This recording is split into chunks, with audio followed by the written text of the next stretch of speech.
Hello students, I was teaching you the lesson, the making of the national movements. It's the video 4 of the chapter, the happening of 1922 की बात करें। हमने ये पढ़ा कि गांधी जी को किस तरह से लोग महात्मा मानते थे और उनके आइडियोलॉजी पर चलते थे, ट्रूथ एंड नॉन वायलेंस को फॉलो किया करते थे। तो कहीं ना कहीं आइदर चंपारण का मूवमेंट हो या खेड़ा हो या अहमदाबाद, 3 मूवमेंट्स आप याद रखिएगा। गांधी जी ने इंडिया में आके बिगिनिंग में यही 3 मूवमेंट्स चलाए थे, खेड़ा उनके साथ पार्टिसिपेट किया था। महात्मा की अगर हम बात करें, गांधी एज जैसे कि हम जानते हैं वह अगेंस्ट वायलेंट के अगेंस्ट थे, वो हिंसा के अगेंस्ट थे, हिंसा उन्हें पसंद नहीं थी। ही एवरपेटली कॉल्ड ऑफ नॉन कॉपरेशन, इस तरह से उन्होंने नॉन कॉपरेशन मूवमेंट जो था असहयोग आंदोलन 1921 में जो स्टार्ट हुआ था उसे वापस ले लिया। अब कारण क्या था इस नॉन कॉपरेशन मूवमेंट में, जहां पर वो इसको सक्सेस बनाने के लिए मुस्लिम लोगों को भी अपने साथ दिया था। उन्होंने मोहम्मद अली और शौकत अली को और कई जो लीडर्स थे उन्होंने इस मूवमेंट को सफल बनाने के लिए अपना कंट्रीब्यूशन दिया था। यहाँ पर अगर हम स्टूडेंट की बात करें, उन्होंने जो गवर्नमेंट एडेड स्कूल थे वहाँ पर पढ़ना छोड़ दिया, टीचर्स ने पढ़ाना छोड़ दिया, और जो लॉयर थे उन्होंने अपने प्रैक्टिस छोड़ दी, वकालत छोड़ दी उन्होंने अपनी, पुलिस वालों ने अपनी जॉब छोड़ दी, और जितने जो सिविल सर्विस में थे उन्होंने अपनी सिविल सर्विस की जॉब छोड़ दी। और ब्रिटिश जो क्लोथ थे उनका बॉयकॉट किया गया, ब्रिटिश गुड्स का बॉयकॉट किया गया, विदेशी कपड़ों की बॉर्नफायर होली जलाई गई। तो हर जगह पर हम देखते थे खादी को मोटिवेट किया गया, खादी के कपड़ों को। तो हर जगह पर हम देखते थे नॉन कॉपरेशन मूवमेंट को सक्सेस बनाने के लिए जहाँ लीडर्स ने अपनी टाइटल जो उपाधियाँ मिली थी वो तक त्याग दी, और स्टूडेंटों ने स्कूल में पढ़ना छोड़ दिया, टीचर्स ने पढ़ाना छोड़ दिया, वकीलों ने वकालत छोड़ दी, पुलिस वालों ने जॉब छोड़ दी, और अल्कोहल की दुकान की पिकेटिंग की गई। जब इतनी सक्सेसफुली ये आंदोलन चल रहा था तो क्यों गांधी जी ने नॉन कॉपरेशन मूवमेंट को वापस ले लिया। वन इन फरवरी 1920 को जो क्राउड थी, जो भीड़ थी किसानों की, सेट फायर। अब हुआ क्या था, 1922 में एक चोरी चोरा मूवमेंट हुआ था। अब ये चोरी चोरा मूवमेंट क्या था, जो पीजेंट्स थे, किसानों ने सेट फायर, आग लगा दी थी पुलिस स्टेशन में चोरी चोरा में। 22 पुलिसमैन, जिसमें 22 जो पुलिसमैन थे वो जिंदा जल के मर गए, मारे गए इसमें। Peasants were provoke because police has fire on their peaceful demonstration. जो पीजेंट्स थे उनको प्रोवोक किया गया क्योंकि जो पुलिस थी उन्होंने फायर किया था, जो पीसफुल डिमॉन्स्ट्रेशन करे, शांतिपूर्ण धरना दे रहे थे, पुलिस वालों ने उन पर लाठियां बरसाई होंगी, गोलियां चलाई होंगी। इस कारण से जो क्रोधित भीड़ है उसने पुलिस थाने पे आग लगा दी, जिससे दुखी होकर महात्मा गांधी ने नॉन कॉपरेशन मूवमेंट वापस ले लिया। क्योंकि महात्मा गांधी तो चाहते थे कि जो भी ये मूवमेंट गांधी जी ने शुरू किया वो पीसफुली चले। गांधी जी तो वायलेंस के फेवर में थे ही नहीं कभी भी, ट्रूथ एंड नॉन वायलेंस। और गांधी जी का ये मोटिव था कि जो मूवमेंट चल रहा है देश में वो पीसफुली चलता रहे। लेकिन फाइनली ऐसा हो नहीं पाया। 1922 में चोरी चोरा नामक स्थान पर जब पीजेंट्स ने पुलिस स्टेशन पर आग लगा दी, जिसमें 22 कांस्टेबल जल के मर गए, तो गांधी जी इससे काफी डिप्रेस हो गए थे। क्योंकि कहीं ना कहीं जो मूवमेंट था वो क्या हो रहा था, हिंसक हो रहा था। Once the non cooperation movement was over, एक बार जो नॉन कॉपरेशन मूवमेंट था खत्म हो गया, गांधी जी फॉलोवर्स, जो गांधी जी के फॉलोवर्स थे, मानने वाले थे जो गांधी जी को, stress that Congress must undertake constructive work. उसने ये कांग्रेस को स्ट्रेस किया कि जो कंस्ट्रक्टिव वर्क जो है रूरल एरियाज में वो किए जाने चाहिए। अदर लीडर्स सच एज, अन्य लीडर जैसे कि चित्तरंजन दास और मोतीलाल नेहरू थे, उन्होंने ये आर्ग्यू किया कि party should fight election to council, कि पार्टी को क्या करना चाहिए, काउंसिल को जो इलेक्शन जो है उसमें फाइट करनी चाहिए। और इंटरटाइम इन ऑर्डर टू इन्फ्लुएंस, और गवर्नमेंट की पॉलिसी में वो जो गवर्नमेंट की नीतियां उसमें वो प्रभाव डाल सकते हैं। कब, जब एक कॉमन इंडियन जो लेजिस्लेटिव है उसके इलेक्शन में पार्टिसिपेट करे। तो कहीं ना कहीं मोतीलाल नेहरू और चित्तरंजन दास के इनके जो आइडियाज थे वो थोड़ा अलग थे। दो द सिंसियर जो सोशल वर्क था गांव में इन 1920 में जो चला था, गार्डियंस वेर एबल, जो गांधी को विचारधारा को मानते थे वो एबल टू एक्सटेंड या सपोर्ट बेस को बढ़ाना चाहते थे। दिस प्रूव्ड, ये प्रूव्ड करता है कि to be very useful in launching the civil disobedience movement जो 1930 में होता है, इसको यूज़फुल बनाने के लिए यानी शुरू करने के लिए बहुत ही ज़रूरी था। यानी कि 1921-22 में नॉन कॉपरेशन मूवमेंट और 1930 में सिविल डिसोबीडियंस मूवमेंट, वो भी गांधी जी के द्वारा चलाया गया। टू इम्पॉर्टेंट डेवलपमेंट की अगर हम बात करें 1920 में जो डेवलपमेंट अगर हम देखें, वेयर द फॉर्मेशन राष्ट्रीय स्वयंसेवक संघ आरएसएस की स्थापना हुई थी। बेसिकली मिड 1920 का अर्थ क्या होता है? मध्य में, यानी कि 1925 में हेडगोवार के द्वारा राष्ट्रीय स्वयंसेवक संघ की स्थापना की गई। आरएसएस की एक हिंदू संगठन था जिसमें हिंदू लोग थे, और इसके साथ साथ कम्युनिस्ट पार्टी भी बनी 1921 में विदेश में ताशकंद में, उज्बेकिस्तान की कैपिटल में कम्युनिस्ट पार्टी की भी स्थापना की गई। जो ये पार्टियां थी have held a very different ideas थे इनके about the kind of countries India should be, कि किस तरह के जो विचार हैं एक देश में होने चाहिए। अगर हम फाइंड आउट करें अबाउट देयर आइडियाज़ की, अपने टीचर्स की मदद से जब हमारे स्कूल रीओपन होंगे हम इन आइडियाज़ को तलाश करेंगे। रिवॉल्यूशनरी जो थे, क्रांतिकारी राष्ट्रवादी लोग थे, जैसे भगत सिंह है, टू एक्टिव, वो भी काफ़ी एक्टिव थे इस पीरियड्स में।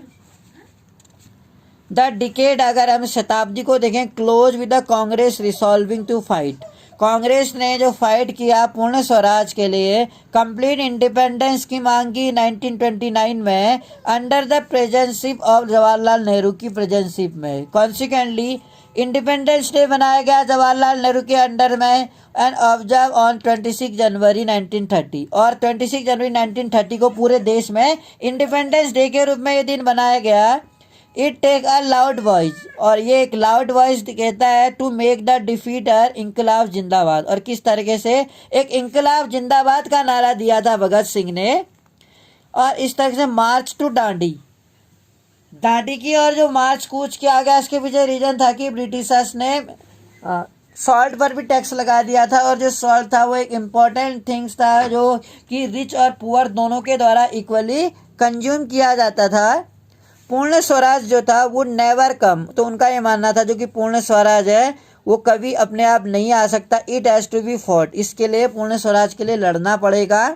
इन 1930 गांधी जी डिक्लेयर दैट, 1930 में गांधी जी ने डिक्लेयर किया कि he would lead a march to break salt law, वो एक सॉल्ट लॉ डिक्लेयर करेंगे या मार्च करेंगे, सॉल्ट नमक कानून के विरोध में एक यात्रा शुरू करेंगे। अकॉर्डिंग टू दिस लॉ, और इस लॉ के according state had a monopoly, state की क्या थी? एक मोनोपोली थी सॉल्ट पर। Mahatma Gandhi along with the other nationalist, जो महात्मा गांधी थे, तो महात्मा गांधी ने along with other nationalist, other राष्ट्रवादियों के साथ गांधी ने क्या किया, जबकि हम देखते हैं कि ब्रिटिशर्स ने नमक पर टैक्स लगा दिया था, और ब्रिटिशर्स का मानना यह था कि कॉमन पीपल भी इसमें टैक्स देगा ही, क्योंकि नमक पर केवल ब्रिटिशर्स का अधिकार था, मोनोपोली थी, नमक मैन्युफैक्चर केवल ब्रिटिश ही करती थी, सेल फॉर सॉल्ट, और इसके लिए नमक की बिक्री के लिए केवल सरकार क्या क्या था, मोनोपोली, उनका अधिकार था।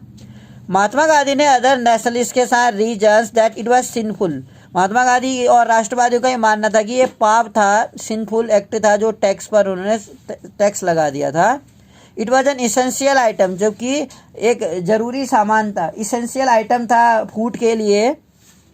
The salt march related to general desire of freedom, एक जो साल्ट मार्च था, जो साल्ट की यात्रा की गई जनरल आइडियाज के साथ, जो फ्रीडम जो थे टू स्पेसिफिक ग्रेविनेंस जो था, दुख जिसे कहेंगे, शेयर बाय एवरीबॉडी एंड दस did not divide the rich, जो रिच और पुअर को डिवाइड नहीं कर सकता है। गांधी जी और इसके फॉलोअर ने मार्च किया, ये जो यात्रा पैदल यात्रा शुरू की, 240 मील की यात्रा थी, एंड साबरमती, तो दांडी से to march the march to Dandi को, साबरमती से दांडी में जो कोस्टल टाउन था वहाँ पर यात्रा की, 240 मील की यात्रा। वेयर दे ब्रोक, जहाँ पर वो पहुँच के उन्होंने गवर्नमेंट का जो लॉ था, सरकार का जो कानून, गैदरिंग नेचुरल साल्ट, एक वहाँ पर इकट्ठा होके जो सॉल्ट था वो फाउंड बनाया सी शोर, समुद्र के तट में, एंड बॉइलिंग सी वाटर, और समुद्र का पानी एक बर्तन में गर्म किया क्योंकि वो नमक तली पर रुक जाए। और इस तरीके से हमने देखा कि गांधी जी ने सॉल्ट मार्च के लिए कई सारे नेशनलिस्ट ने गांधी जी का साथ दिया, और पीपल्स ने भी। इसमें पिक्चर्स में हम देख सकते हैं कि गांधी जी ने किस तरह से सॉल्ट लॉ तोड़ा by picking up a lump of natural salt. Dandi 6 अप्रैल 1930 में पहुंचे वो दांडी में, जबकि 12 मार्च से 12 मार्च 1930 से गांधी जी ने ये यात्रा शुरू की थी। 240 मील की ये यात्रा थी।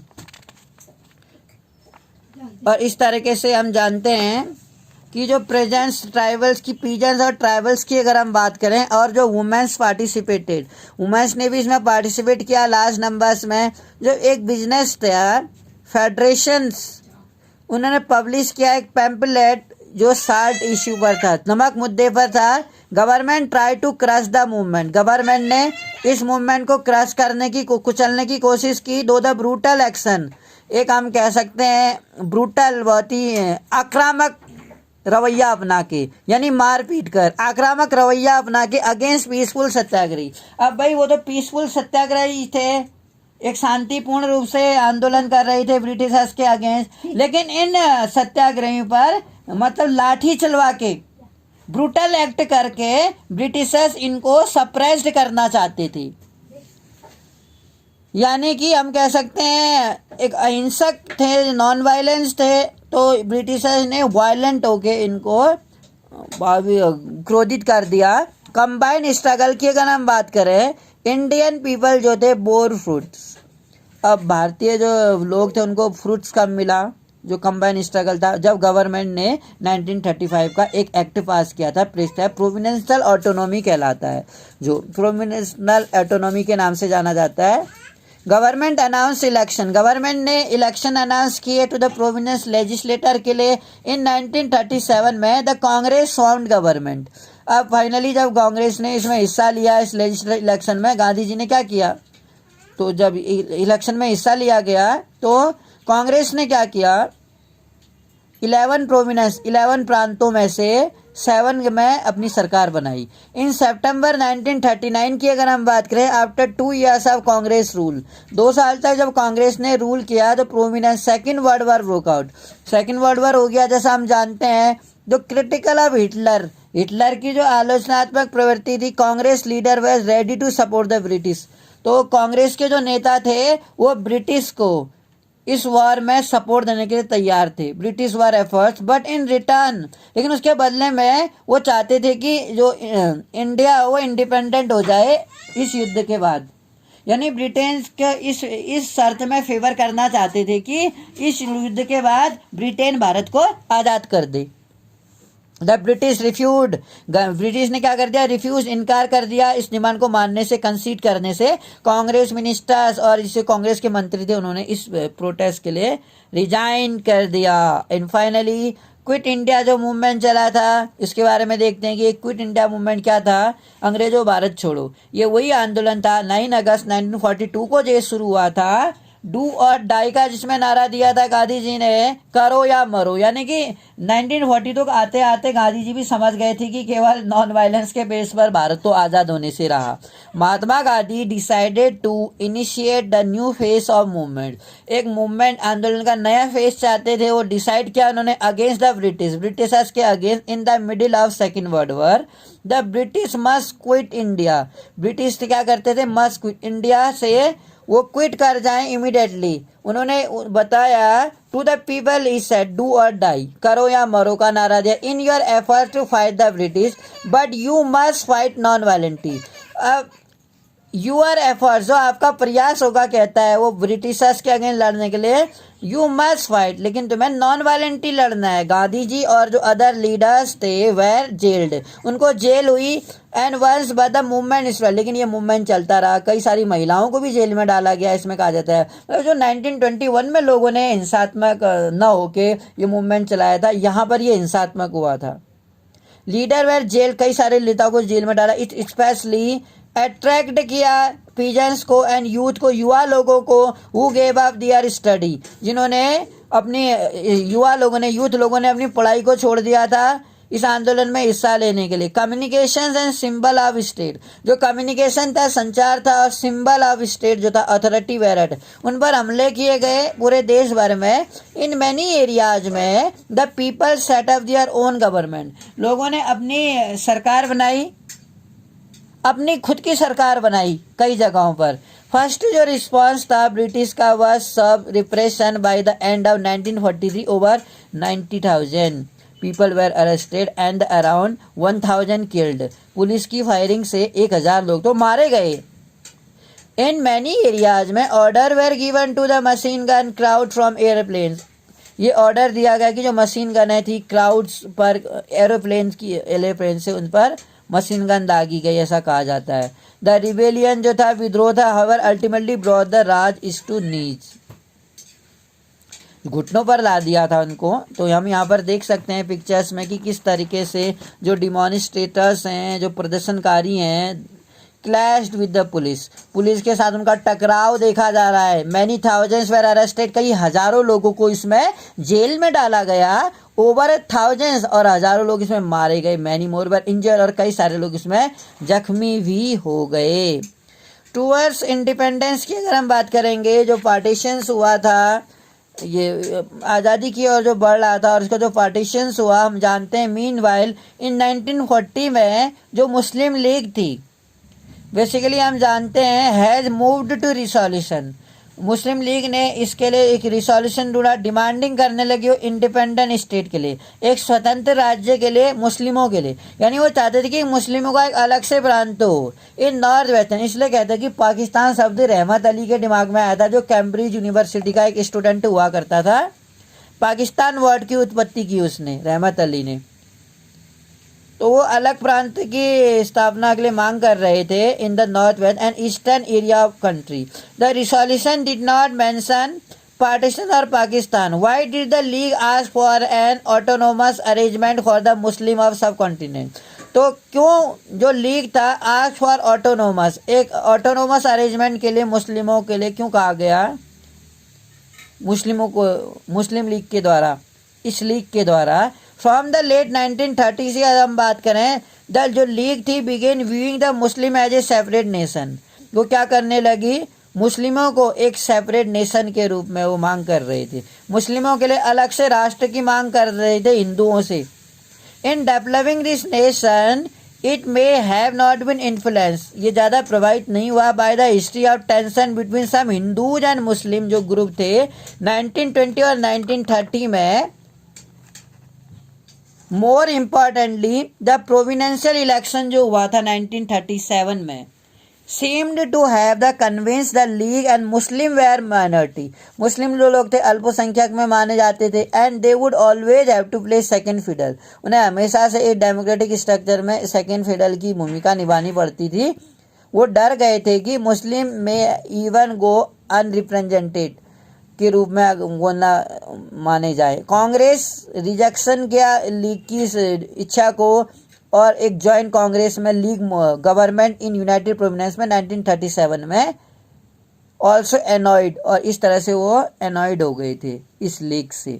यूनाइटेड प्रोविडेंस के जो इलेक्शन हुए थे उसमें भी जो कांग्रेस थी वो पूरी तरह से मुस्लिमों से सेटिस्फाइड नहीं दिखती थी। कांग्रेस की जो फेलियर थी, असफलता टू मोबिलाइज द मुस्लिम, क्या किया उसने? मुस्लिमों को मोबिलाइज किया मासेस इन 1930 में। अलाउड द लीग, इसने लीग को अलाउड किया to widen its social support. It sought the enlarge its support in early 1940 when most Congress leader where.